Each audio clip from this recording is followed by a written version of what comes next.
Kathmandu burns with anger. In the heart of Nepal's capital, protesters set fire to traffic police posts, a striking symbol of authority now engulfed in flames.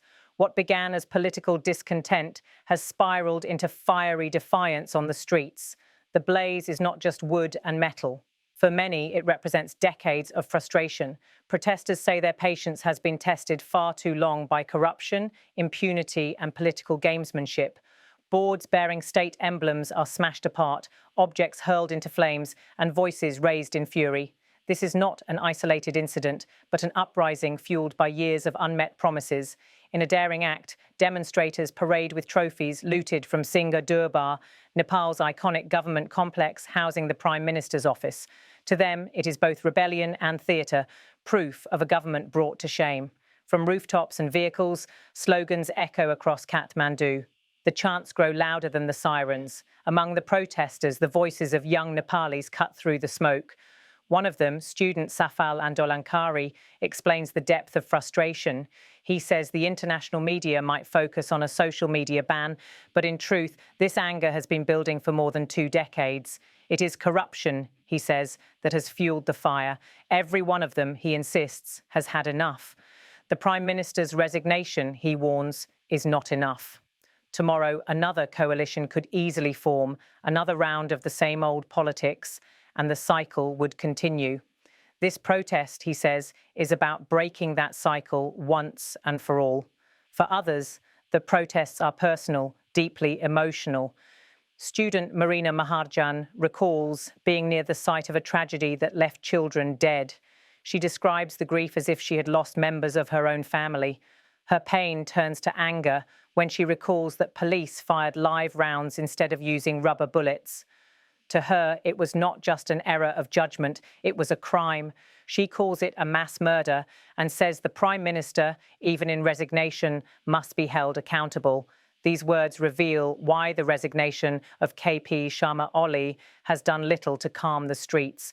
To many Nepalis, the change is cosmetic. For decades, Nepal has cycled through leaders, coalitions, and promises, but corruption and instability have remained constant. People are no longer willing to accept reshuffles at the top as solutions. They want accountability, reform, and lasting change. The social media ban became the final spark. In a country where more than half the population is under 30, the internet is not just a tool, but a lifeline. It is how young Nepalis connect, share, and challenge authority. By cutting it off, the government silenced millions of voices. The streets of Kathmandu became their new platform, their protests the new status update.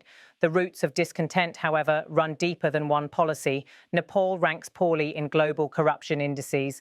For students like Safal and Marina, this corruption is not an abstract statistic. It is a lived reality. It means fewer jobs, unfair systems, and a state that cannot protect its people. It means tragedies like the one Marina described, children killed not by accident, but by negligence and brutality. The protests are not confined to Kathmandu. Across the country, anger is spreading. Rural communities, often neglected by central authorities, see their grievances reflected in the burning police posts of the capital. The images from the streets inspire them to speak out too. But Nepal's challenge is not only internal. Wedged between India and China, the country's turmoil resonates beyond its borders. Both regional powers watch closely, wary that prolonged instability could spill into their own strategic interests. Yet, for the protesters, geopolitics is secondary. Their focus is on corruption, dignity, and a future worth fighting for. For years, Nepali leaders have walked a tightrope trying to appease protesters with concessions while holding on to power. Each time, the cycle has repeated. But this generation of demonstrators is different. They are younger, more connected, and less patient with politics as usual. Their message is clear: resignation is not enough. The old ways must end.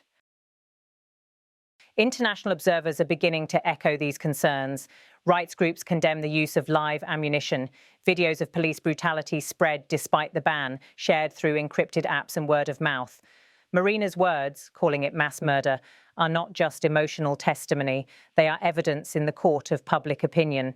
The government's heavy-handed response has only hardened the resolve of demonstrators.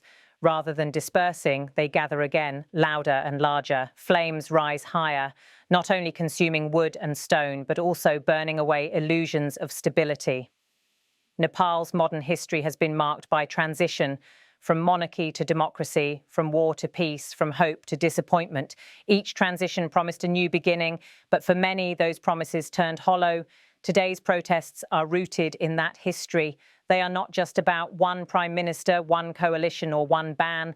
They are about decades of unfulfilled aspirations. The symbolism is striking. Traffic police posts, everyday symbols of authority, are reduced to ashes. Trophies from government buildings are waved in defiance. It is as if protesters are rewriting the narrative, reclaiming symbols once meant to project state power. As night falls over Kathmandu, uncertainty lingers. Will the government bow to demands for deeper reform? Or will it attempt to rebuild power through the same old coalitions, risking further unrest? For now, one thing is certain. The people have drawn a line. Their patience is gone. Their voices will not be silenced by bans, bullets, or resignations. The protests carry the energy of a generational reckoning, a demand for governance that is accountable, fair, and transparent, a demand for leaders who cannot hide behind political maneuvering, a demand for dignity. From fiery demonstrations to heart-wrenching testimonies, one message rings clear: resignation is not enough. For Nepal's protesters, the struggle is no longer about one man or one office. It is about reshaping a nation's future.